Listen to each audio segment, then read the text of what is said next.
हरे कृष्णा। कैसे हैं आप सब लोग?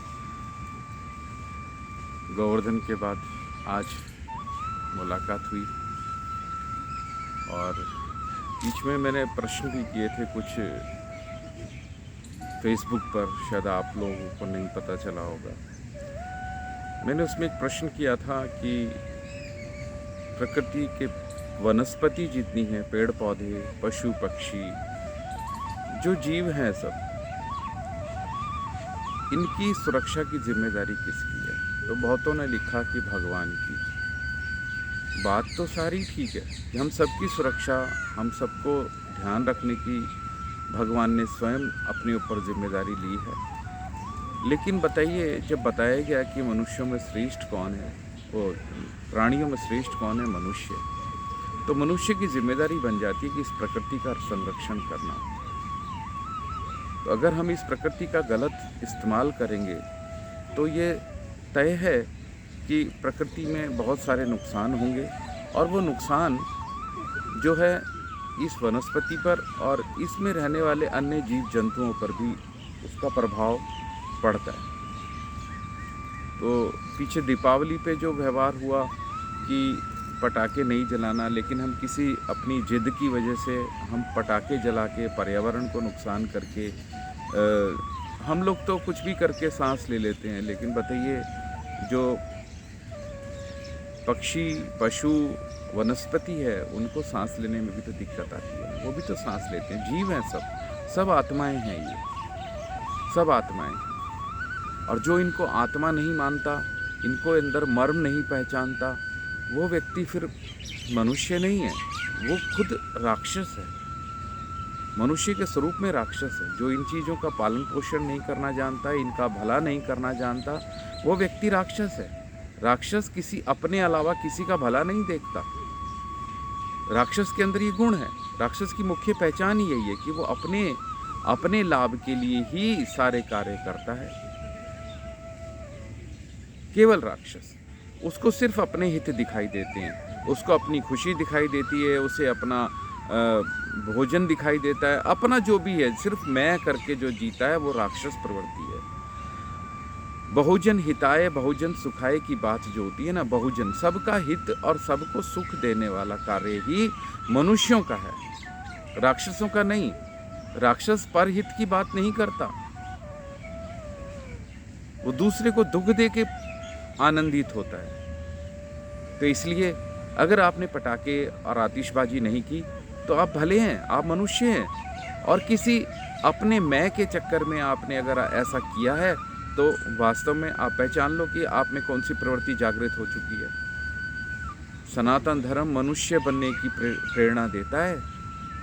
सनातन धर्म को दोषी करार करना, सनातन धर्म के पालन करने वालों पर उंगली उठाना, ये मैं ठीक नहीं है, ये मैं घातक है, आपके अपने लिए भी घातक है। आइए, इसी पे राजा कुलशेखर हुए दक्षिण में, जो कि केरल और मलेनाडु के चेर वंश के शासन में एक शासक थे, राजा कुलशेखर। वो भगवान कृष्ण का तेजोमय तथा सुस्पष्ट दर्शन कर चुके हैं, बहुत सुंदर भक्त थे भगवान के। भगवान विष्णु के बहुत सुंदर भक्ति की वो देवी लक्ष्मी के श्री संप्रदाय से के अनुयायी थे। उन्होंने अपना एक स्रोत लिखा, एक ग्रंथ लिखा। उस ग्रंथ का नाम है मुकुंद माला स्तोत्र। मुकुंद माला, मुकुंद कृष्ण मुक्तिदाता, भगवान का ही नाम एक है मुकुंद माला। उनके गले में अपनी की गई स्तुतियों की माला उन्होंने पहनाई। भगवान की जो स्तुति उन्होंने की, राजा कुलशेखर ने, उन्होंने उसको माला का नाम दिया। वो जो स्तुतियाँ की उन्होंने, भगवान के नामों का उच्चारण किया, भगवान का गुणगान किया, उसको ग्रंथ के रूप में मुकुंद माला स्तोत्र रखा। उसी का एक 47 नंबर का श्लोक हम यहाँ पर उच्चारण करेंगे।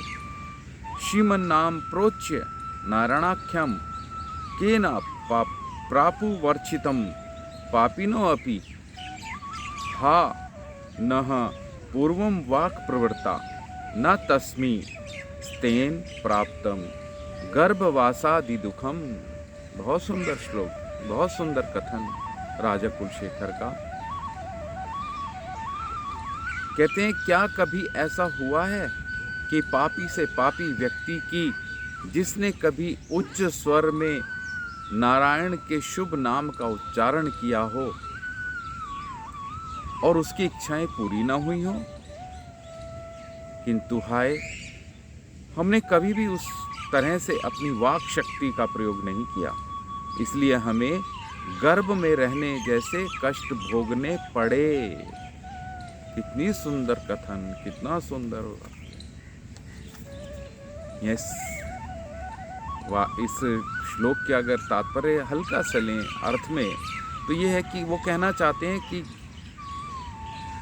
ऐसा कौन है इस सृष्टि जगत में, इस ब्रह्मांड में, जिसने भगवान के नामों का उच्चारण किया हो और उसकी सब वांछाएं, सब इच्छाएं पूरी ना हुई हो? ऐसा कौन है? और इतना जानने पर भी वो कहते हैं कि मैं कितना अभागा हूं कि मैं भगवान के नामों का उच्चारण नहीं कर सका, जिसके कारण मुझे गर्भ में आकर गर्भ में पड़े हुए अन्य छोटे छोटे कीटों ने, कीड़े, गर्भ में, माता के गर्भ में कीड़े होते हैं, उनके द्वारा में मुझे सताया गया, मुझे ऐसा कष्ट भी भोगना पड़ा। अर्थात यहाँ पे वो ये कहना चाहते हैं कि गर्भ में आना, बार बार गर्भ में आना, माता के गर्भ में आना अनेकों कष्टों के समान है। बहुत पीड़ा है वहाँ पे, बहुत कष्ट है, बहुत कष्ट है। और इन कष्टों से बचने का एकमात्र वो उपाय क्या बता रहे हैं कि भगवान के नाम का उच्चारण, कि इस वाक शक्ति, इस जिह्वा से मैंने भगवान के नामों का उच्चारण नहीं किया, जिसकी वजह से मुझे माता के गर्भ में आके उन कष्टों को भोगना पड़ा। देखिए यहाँ पर श्रीमद् भागवतम के अजामिल की कथा याद आती है। अजामिल की कथा में भी भगवान के नाम का ही उच्चारण हुआ था। अजामिल इतना महापापी था।